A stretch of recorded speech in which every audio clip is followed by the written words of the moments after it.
Open your phone right now. Go ahead, I'll wait. Somewhere in the first 10 seconds of scrolling, you will find it. Someone your age, someone who went to the same school or grew up in the same neighborhood, or started from a place that looked a lot like where you started. And they are ahead. The house, the relationship, the career that looks like it was designed by someone who knew exactly what they were doing from the very beginning. The life that from the outside appears to have been assembled with a confidence and a direction that you have been quietly aching for since the moment you realized your own felt more uncertain than theirs looks. And you put the phone down, and the feeling arrives.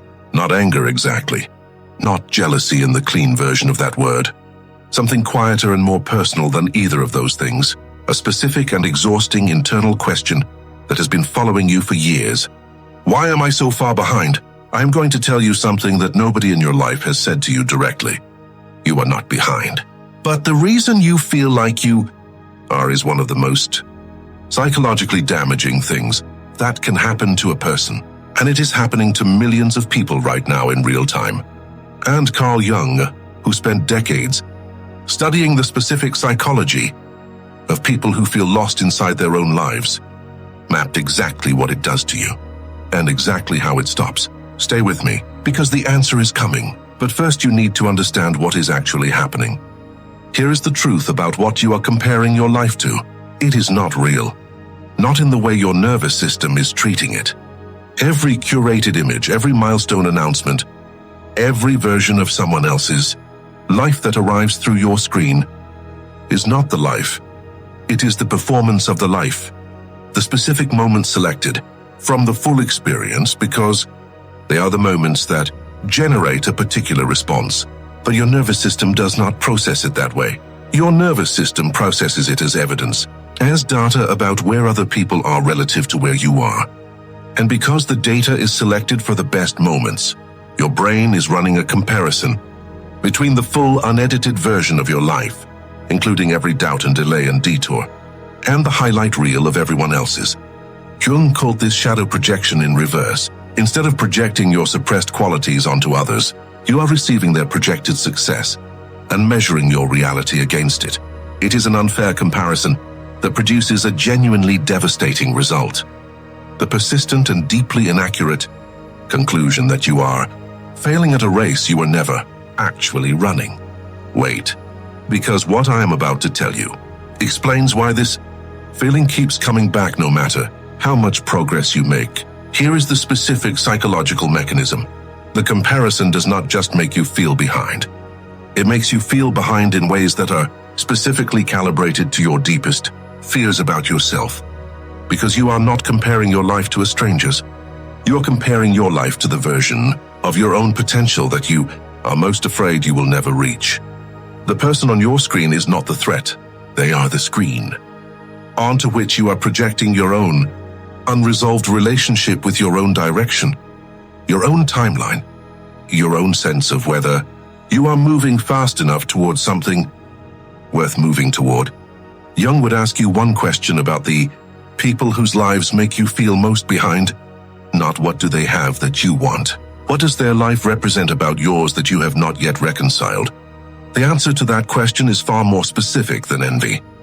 It is the specific fear you have been carrying about, whether the path you are on is the right one, whether the direction you chose or fell into or are still figuring out is going to produce something that makes the uncertainty worth it, whether you are wasting the time that everyone else seems to be using correctly. That fear is not evidence that you are behind. That fear is the shadow, the part of you that carries every unexpressed question about your own direction. And it uses other people's apparent certainty as its preferred method of making itself heard. Here is where the strength lives, and this is the part most people never reach, because they stop at the comparison. Jung spent his career studying the people who found their way to genuine individuation, the process of becoming who you actually are rather than who you were supposed to be or who the comparison suggested you should be by now. And what he found about the timing of that process is the most important thing you will hear about your own life today. He said individuation does not happen on a social schedule. It does not respect timelines. It does not produce the milestones at the intervals that Instagram has established as evidence of a life being lived correctly. It runs on its own precision, and the detours, the periods that look like delay from the outside, are often the exact terrain that makes the emergence possible. The person who looks like they are behind, who has not assembled the expected markers at the expected intervals, is not necessarily someone who is failing to arrive. They are often someone whose path requires more interior excavation before the external can consolidate, someone whose specific version of the life they are supposed to live cannot be assembled from the standard components. Someone who is going to build something that the people who appeared certain at the expected intervals may look back on later with the specific recognition that certainty was not the advantage it appeared to be. I want to speak to the part of you that is genuinely afraid, not the part that scrolls, not the part that compares, not the performance you put on around people who seem to have it figured out. The part that is afraid, that lies awake sometimes and runs the math and arrives at conclusions that you would never say out loud to anyone who knows you. I have wasted time. I am not capable of what I thought I was. The window might be closing. I need you to hear this clearly. That part of you is not realistic. It is frightened. And fear is not a measurement instrument. It is a nervous system in a state of alarm producing conclusions that feel like facts, but are actually the specific cognitive distortion of someone whose threat detection system has been activated by comparison. The window is not closing. You are not behind. The time you have spent finding out what you do not want, the paths that did not work, the versions of yourself that you tried and discarded, the years that looked from the outside like delay. Jung called these the necessary wandering, the interior work that some people can only do by living rather than planning. And that cannot be rushed without producing something less than what is actually possible. Here is the specific shift that changes the experience of your own timeline. Jung said individuation begins the moment you stop measuring your life against a collective standard and start measuring it against the only standard that was ever relevant. Who you are becoming, not compared to anyone. Relative to who you were, the question is not am I where they are? The question is am I moving toward what is actually mine? Those are different questions, and they produce entirely different experiences of your own life. The first question always makes you behind, because someone will always have more of whatever metric you select.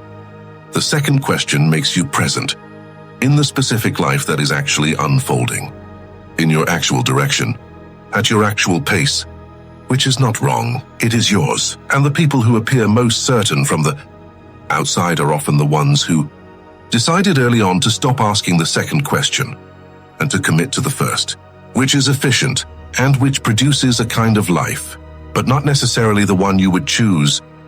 If you were honest about what you actually came here to build, you are not behind.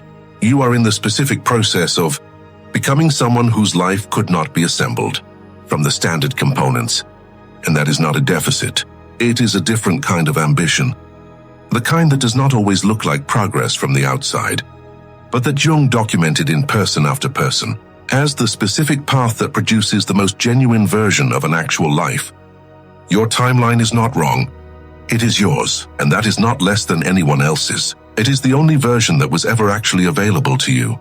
Stop comparing it to a fiction and start inhabiting it fully for the first time. If this reached the part of you that has been quietly exhausted by the comparison, that exhaustion is not weakness. It is the cost of measuring your one life against 1,000 curated fictions. You were never behind. You were just looking at the wrong measurement. Share this with the person in your life who seems to have everything together from the outside but is quietly drowning in the feeling of not being where they are supposed to be. They need this more than they will tell you. And subscribe because the next video goes deeper into exactly how you build genuine direction when the comparison has been your compass for so long you have forgotten what your own actually feels like.